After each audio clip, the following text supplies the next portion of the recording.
Since the October 10th candle, there hasn't been much that has changed when it comes to the HBAR price chart. We have just been ranging, and even with the Canary Fund's Hedera ETF getting approved, we did have a slight wick to the upside. However, we failed to close over the support range, and even if we're looking at the 1 week, that move really isn't that bullish on this chart. It's very good that we do have the ETF, which we'll talk about for sure in this video.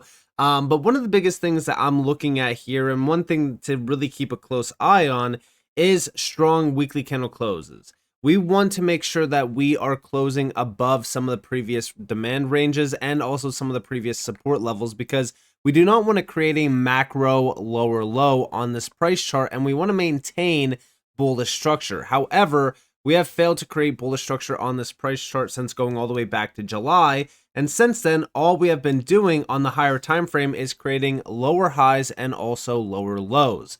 We want to break that trend and create a higher high, and that won't happen until we get a weekly candle close over this October 27th weekly candle close, which was right around roughly 19.5 cents. And we could just round that up right to 20 cents. We basically want to get a close over the May highs. So again, when it comes back to HBAR, this price chart, it's not bearish, it's not bullish. We're kind of in neutral territory at this moment, but we need to keep a close eye on this at this moment. The good thing is, if we're looking at this on the 3-day structure, we are still in this price wedge where we are just trading sideways, waiting for something to happen on this chart. So although, yeah, we are still creating, pretty neutral and almost bearish, structure on the higher time frame, on the mid time frame structure, aka just like the 3-day structure, we're still maintaining that lower trend line,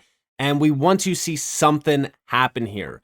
Yes, with the ETF approval, we did get back into that blue zone, which is the demand zone. We did wick to the upper trend line, but we failed to push over it. So until anything really happens where we break over that blue zone, we clear the upper trend line, I'm not going to get too bullish on this price chart right now. However, Hedera still remains one of my most bullish picks for this season because, again, if we're looking at everything happening around Hedera and also the HBAR ecosystem, there's a lot of great things to really be excited about, and we'll definitely talk about that here in this video. So over the last couple of days, it has come to my attention that we are now witnessing more and more users having money frozen on exchanges like MEXC. This is a big issue, and it's an issue that plagues the crypto space. It's at a time where these exchanges are not fully regulated. It's a big issue. This is why when I've always mentioned, if you wanted to hold your crypto in custody, it could be cold storage. It doesn't matter where you are holding it. Never hold it on these exchanges. Now, I will say ITrustCapital does offer a premium custody account, which provides you institutional grade custody. This is a US-based company with live client service and support. And you can buy and sell crypto 24/7 on this platform, which is a closed loop system that is extremely secure with low fees. We could also see here that ITrustCapital does provide you with every single thing that you possibly need when you are buying, selling, or holding crypto on their platform. If you guys do want to sign up with a premium custody account today, you guys are more so welcome to do so through my link that is down in the description below. If you deposit $1,000, you get a $100 funding bonus on top of it. And with that being said, let's jump back on into the video. Let's actually talk about the ETF a bit, because I do want to go back to the ETF approval because, again, everyone had this idea that, all right, well, altcoin ETFs aren't going to really matter all that much. I'm just going to be honest with you guys. Canary Funds is not a massive institutional name. Yes, they are, a pretty significant name around ETFs. They're still a very small name. They only have 8,400 followers on X. They're not like a huge name that everyone knows. Like, for an example, if BlackRock had an HBAR ETF, that would be huge. Everyone would know about it. Everyone would be looking at it. But I'm bringing this up because I want to make sure that you guys understand that Canary Capital is not a huge name. They're not a massive, well-known name. So you would think that the demand for an HBAR ETF that gets approved through Canary Capital, you wouldn't expect much out of it, right? But if we go back to October 28th, all right, it is now the 9th of November. which means we have been trading for almost 2 weeks when it comes back to this ETF. You might be wondering, how successful has this been? Well, looking at a few updates, right, we could see that there currently is over 387 million HBAR in this fund. That is equivalent to almost $70 million. This is a very significant performance when it comes back to a name like Canary Capital and when it comes back to an altcoin that a lot of people just don't know about. So the fact that HBAR is performing the way that it is in terms of the first ETF approval, I'm very excited about a well-known name applying for an HBAR ETF and getting it approved. Because again, this is showing us that there is real demand here for HBAR. There is, a huge opportunity for major hedge funds and major ETF issuers to go out, apply, and get an HBAR ETF approved. So this is very, very bullish. And also, by the way, when it comes back to ETFs, these are all spot-based ETFs, which means these are going to impact HBAR itself. So if we're looking at HBAR, its value, its demand, its volume, yes, these ETFs do affect all of those things in a positive way. So I'm very excited about this. And also, by the way, we're already starting to see more ETF applications coming in. Like for an example, this got posted from Gilmore Estates. We have here Wisdom Tree Funds has officially filed an S1 for the CoinDesk 20 Fund ETF, set to list on the NYSE. With HBAR already represented in the CoinDesk 20 index, this positions Hedera to be included in yet another institutional grade basket ETF. More indices, more ETF exposure, more on-chain liquidity. The institutional funnel is only just beginning. And yeah, listen, we've been starting to see a lot of these, ETF. It's more so like these major funds that include top tier projects in this space. A lot of these baskets are very, very bullish because, again, it's showing us clear institutional demand, but also we're starting to see a adoption around some of these well-known. I don't want to say HBAR is well-known because, again, I've been talking about it for quite some time that, again, HBAR is still extremely overlooked. But the main thing that I'm looking at here is that it seems as though there's clear demand from the institutional side around a lot of these altcoins that retail has been kind of ignoring for quite some time, even though we've been talking about why these altcoins should be focused on. And I think that the institutional players are also realizing the value behind some of these ecosystems. Because again, with Hedera, the technology stack, everything happening around Hedera, I just feel as if every single, I would say, I don't want to say every single institutional player is going to be lined up, but I will say a large portion of institutional players are going to be looking at this and saying it's a no-brainer move to have an HBAR ETF or even include it in an ETF basket. But also, I really do think that retail should be doing a lot more research here and looking into some of these ecosystems and also seeing that value, which is exactly why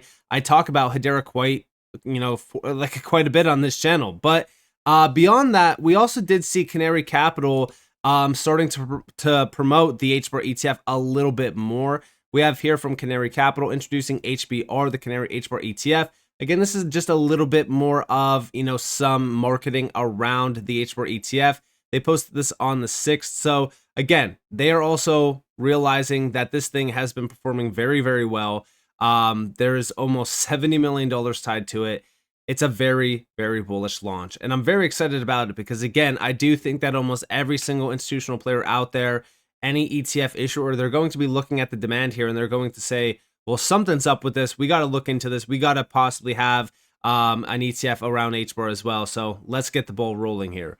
But beyond that, we also did get a big update from DApp Radar recently. I know this goes back to October 30th, but I did want to really kind of look into this because this is the Q3 2025 report on Hedera. This is what I mean by, the ETF demand. This is what I mean by institutional players recognizing the value behind Hedera. And this is also what I mean by, retail should be looking into some of these reports and realizing what's happening. So we have here with fresh AI integrations, RWA tokenization, and record activity, Hedera just closed one of its strongest quarters yet. Now, within this, right off the bat, we have Hedera DApp activity surged 190% year over year, averaging over 2,000 daily unique active wallets. This is a very good sign that the ecosystem, even though we constantly say like, all right, well, yeah, the market's down, nobody wants to touch crypto. We still have a ton of active wallets utilizing dapps on Hedera, and the ecosystem is still having a lot of activity even during the downtime in this market. So I'm very excited about this. This is a very good insight. And then also on top of that, we have top dapps this quarter. So these were the ones that experienced a lot of the activity. So most of this is DeFi related, like for example, SushiSwap, Bonzo Finance, even CENTX is more so, NFTs, but the rest of these are also, sort of DeFi. I'm not too sure about Coin Fantasy. I never really looked into that.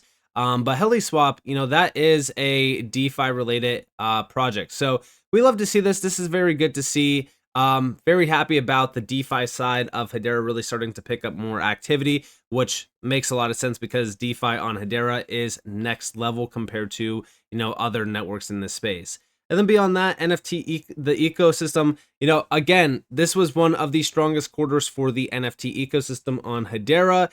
We have here with 4.9 million in trading volume, up 16x quarter over quarter. This is, again, very bullish, which is why we have CENTX being one of the top dapps for activity. We saw Dead Pixels Ghost Club making a ton of noise back in quarter 2 into quarter 3, and quarter 3 it just completely lit up. So we love to see that.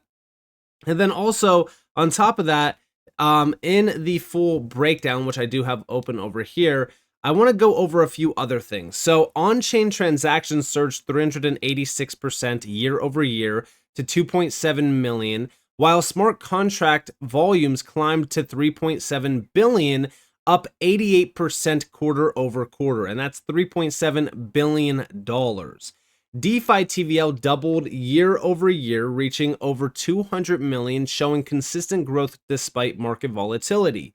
SushiSwap remains the most used dApp on the network, though DeFi dominance fell from 83% to 67% year over year. That is because, of course, we're starting to see NFTs and gaming really gaining traction. Also, some of the other dApps on Hedera also started to see a lot more volume in as well. And then we have with $4.9 million in NFT trading volume, quarter 3 2025 marked the strongest quarter ever for Hedera's NFT ecosystem, led by CENTX and Dead Pixels Ghost Club's Forever Mint innovation. So again, it was just an incredible overall quarter for Hedera. And yes, we did see AI integrations. We saw RWA tokenization moves. We saw record-breaking on-chain activity. I mean, this is what we want to see even though the market is down. I bring this up because, again, I talked about it in 2024. I talked about it in previous years as well. When we start to see the market go into a downtrend, when we start to see the market falling and everyone's panicking, everyone's concerned, that's typically the best time to focus on fundamentals around these projects, because at some point in time, we know the market's going to rebound. We know the market is going to, start to flip yet again. And when these types of projects like Hedera, for an example, start to pump to the upside, everyone's going to be questioning, why is HBAR pumping? Why are these altcoins moving? And there's definitely some altcoins out there that just move off of hype and, just demand. But I do think that when it comes back to Hedera, when we start to see that uptrend form yet again, which I do suspect that we will, we just have to get through this downtrend. When this thing starts to break out, a lot of people will be questioning why HBAR is pumping, but they will completely ignore the facts, right? Which is the fact that, number one, Hedera recently just made history with one of the first crypto ETFs to get approved around an altcoin. And ever since this got approved, it's been making history with the amount of HBAR holdings in question. I mean, over 387 million. That is a very significant amount for, a small name like Canary Capital. Then also on top of that, we just went over the ecosystem report. I mean, guys, every single quarter, Hedera is making massive moves. So it makes sense for HBAR to have a strong uptrend move in the market. So when this thing starts to pump, I don't want to see anyone asking, why is HBAR pumping? It's very simple, right? We are constantly seeing strong performances out of the Hedera ecosystem quarter over quarter, and almost every single year, it's another huge year for Hedera.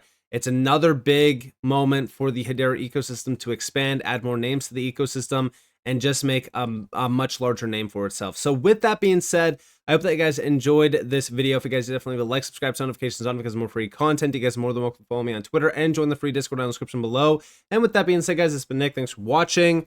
Peace out, guys.